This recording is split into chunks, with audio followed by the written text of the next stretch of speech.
She chose her best friend over me, then she discovered the truth. Part 1. The night she chose her, the night my wife told me to leave our house, she wasn't angry. She was crying. That was what scared me most. She stood beside the front door, holding her phone in one hand and staring at me like I was a stranger. "Please," she whispered.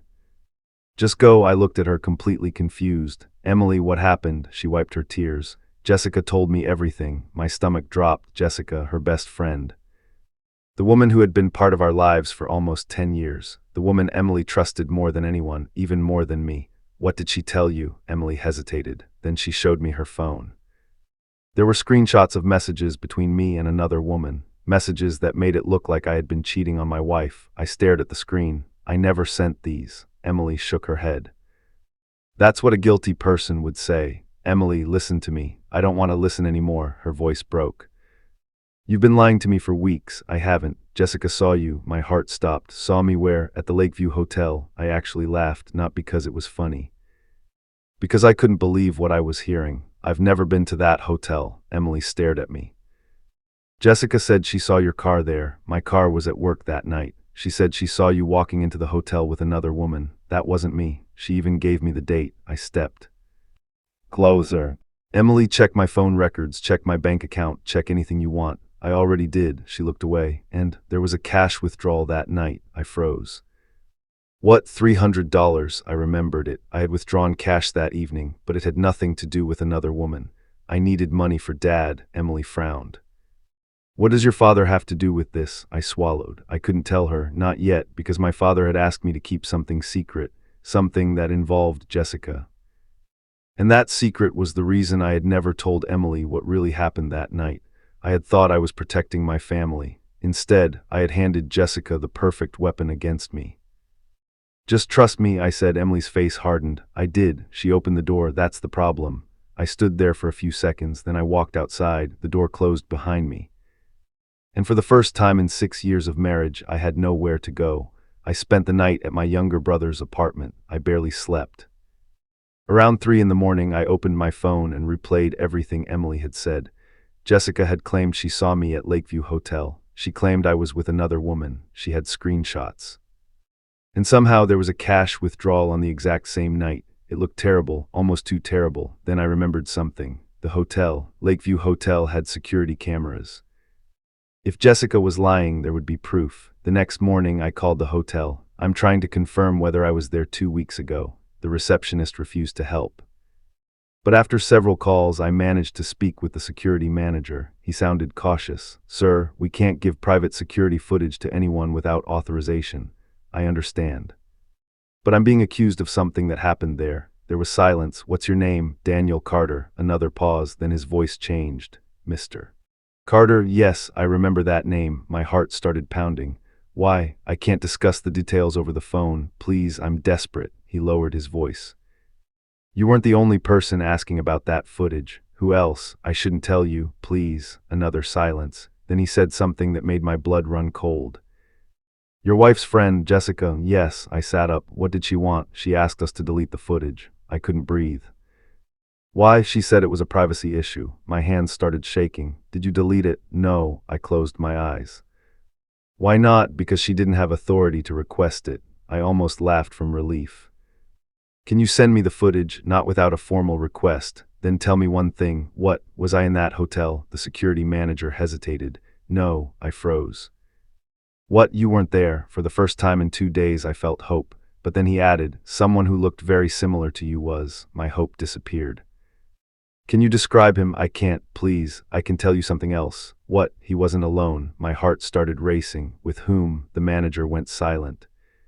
Then he said, "A woman." I closed my eyes. Everything was becoming more confusing. If it wasn't me, who was the man? And why did Jessica have screenshots of messages between me and another woman? I needed answers. I decided to investigate Jessica myself. I checked the messages Emily had shown me.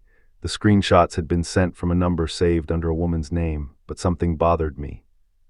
The conversation style didn't sound like me. I would never use those words. Then I noticed something I hadn't seen before. Every screenshot had been cropped. The dates were visible. But the phone number wasn't. I zoomed in. At the top corner of one screenshot was a tiny notification, a banking app. I recognized the logo. It was the same bank I used. That meant someone had accessed my account. I immediately checked my banking app. There were 3 login attempts from an unfamiliar device. One had happened 2 weeks earlier. The same night as the hotel incident, I stared at the screen. Someone had accessed my account, someone who knew my password, someone close enough to know how I lived. Then I remembered something. 3 months earlier, I had given Emily my banking password because she needed to pay a bill. But Jessica had been at our house that day. She had been sitting in our kitchen. She had borrowed Emily's phone. I felt a cold sensation run through my body. Could Jessica have seen my password? I didn't want to believe it, but the evidence was becoming impossible to ignore. I called Emily. She answered after several rings. "Daniel, Emily, I need you to listen. I don't want to fight. I'm not calling to fight." I told her about the hotel manager. Silence. Then she whispered, "What did he say?" "He said I wasn't there." Emily didn't answer. "Daniel, he also said Jessica tried to get the footage deleted." Her breathing changed. "No, yes, no, Jessica wouldn't do that." "Then ask her." "I will." And Emily, "Yes, don't tell her what you know." "Why?" "Because if she's innocent, she'll explain it, and if she's not," I looked at the 3 suspicious login attempts on my screen, "then she'll make a mistake." That evening, Emily confronted Jessica. I wasn't there, but at 10:47 p.m. my phone rang. It was Emily. Her voice was trembling.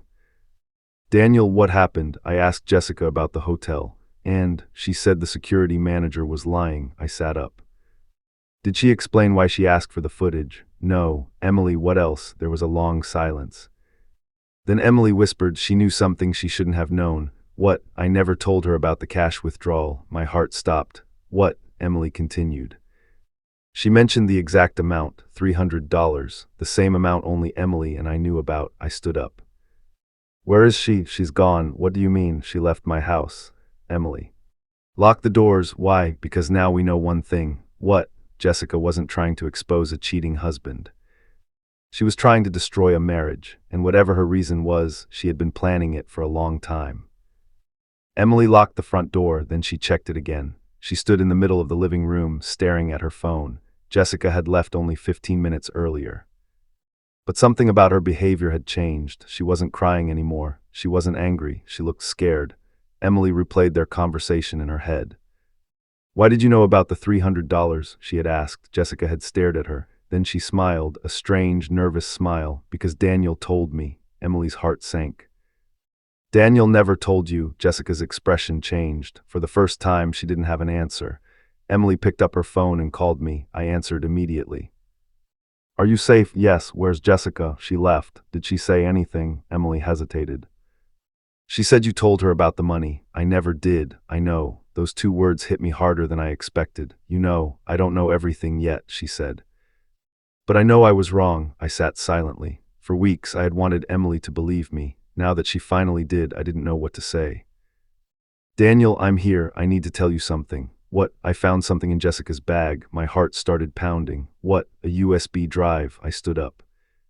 "Where did you find it?" "Under the couch." "Don't open it." "Why?" "Because if Jessica has been manipulating evidence, that drive could be important." Emily paused. "Then what do? We take it to someone who can check it properly." The next morning, we met a computer specialist recommended by my brother. He connected the USB drive to a separate computer. There were dozens of files, screenshots, photos, audio recordings, documents. Emily covered her mouth. "Oh my God." The first folder was named Daniel. Evidence inside were photographs of me. Walking into work, leaving the office, getting into my car, even sitting alone at a restaurant. It was obvious someone had been following me. Then we opened another folder. Emily messages. There were screenshots of conversations between Emily and Jessica. Some were real, others looked almost identical, but the specialist noticed something. These screenshots were edited. Emily stared at him. "How can you tell?" "The metadata." He opened the file information. "These were created after the dates shown in the messages." My chest tightened. "So they're fake." "Some of them, yes." Emily looked at me, her eyes filled with tears. "I accused you because of these." I didn't respond, not because I was angry, because I was remembering that night at the front door, the way she had looked at me. The way she had said, "I trusted you." Now I realized I had been the one telling the truth all along, but there was still one question. Why? Why would Jessica go this far? We opened another folder. Its name was Lakeview. Inside was a single video. The security manager had been right. The footage showed the hotel entrance.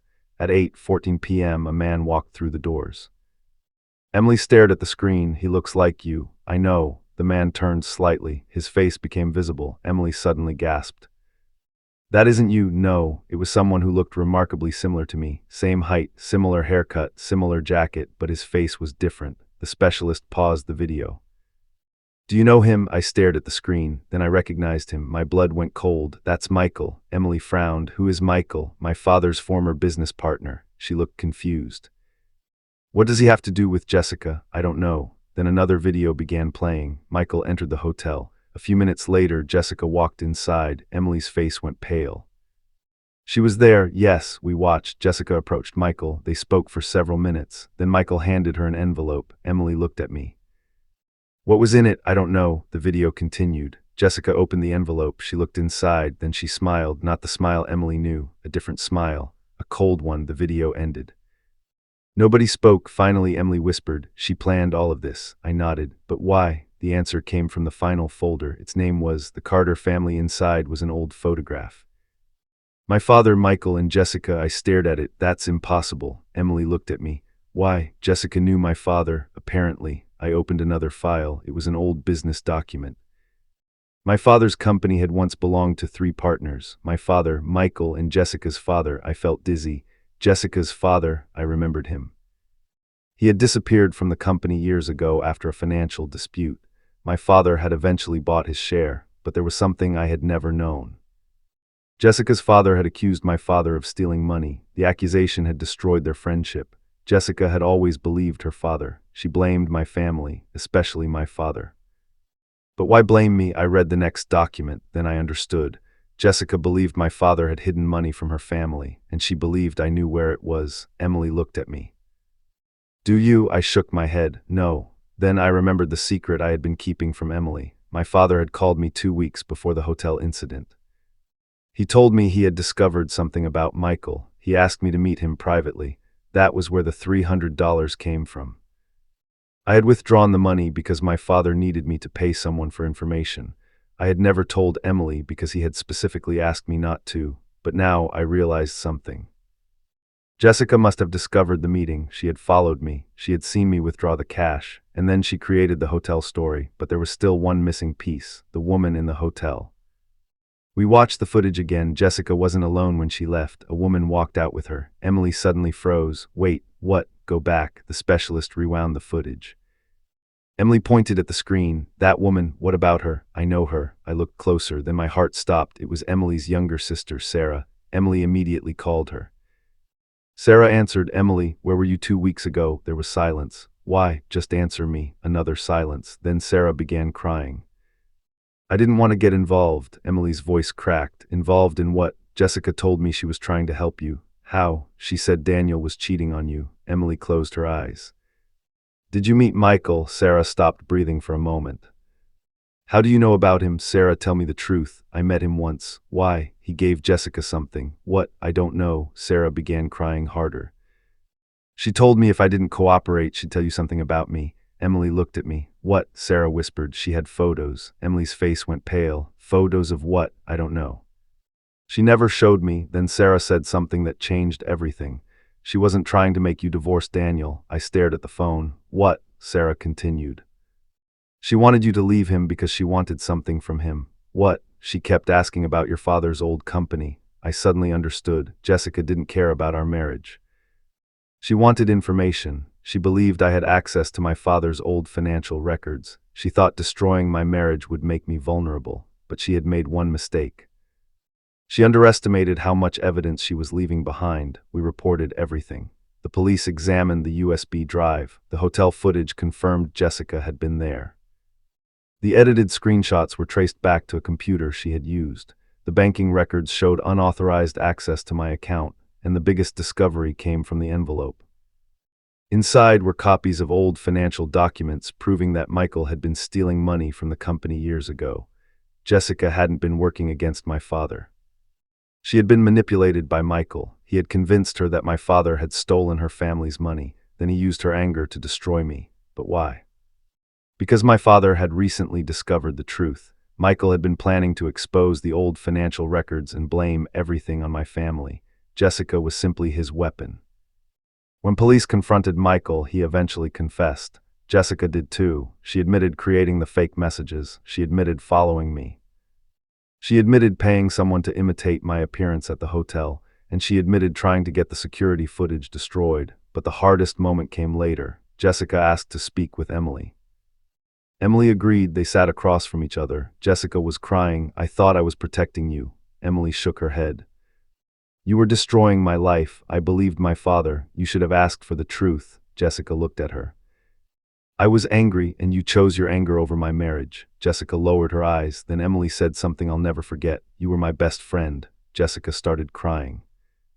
"And I chose you over my husband," Emily continued. "But you never deserved that choice." She stood up. "You lied to me because you knew I would believe you." Jessica had no answer. That night Emily came home, our home, the same house she had kicked me out of days earlier. She stood at the door. "I don't know if you can forgive me." I looked at her. "I don't know either," she nodded. "I understand." Then she started crying. "I should have trusted you." I walked closer. "You should have asked me." I was scared. "So was I." She looked at me. "Are we over?" I thought about everything that had happened, the lies, the screenshots, the hotel, the betrayal. Then I remembered something important. The truth hadn't saved our marriage. Trust had too. "We don't go back to the way things were," I said. Emily nodded through her tears. "We start again, and that's what we did, not because everything was suddenly perfect. It wasn't. Trust doesn't return because someone says sorry. It returns slowly. One honest conversation at a time, one difficult day at a time, one promise kept after another." Months later, Emily told me something that stayed with me. "If Jessica had never lied, I would have never realized how easily fear can make me doubt the person I love." I smiled sadly. "And I learned that keeping secrets to protect someone can sometimes hurt them more than the truth." We both laughed quietly, because the irony was painful. I had hidden my father's secret because I thought I was protecting Emily. Jessica had used that silence to make me look guilty. In the end, the truth had been sitting there the entire time, waiting for someone to stop believing the lie long enough to find it. And Emily finally did. She chose her best friend over me. But when she discovered the truth, she finally chose the truth over both of us.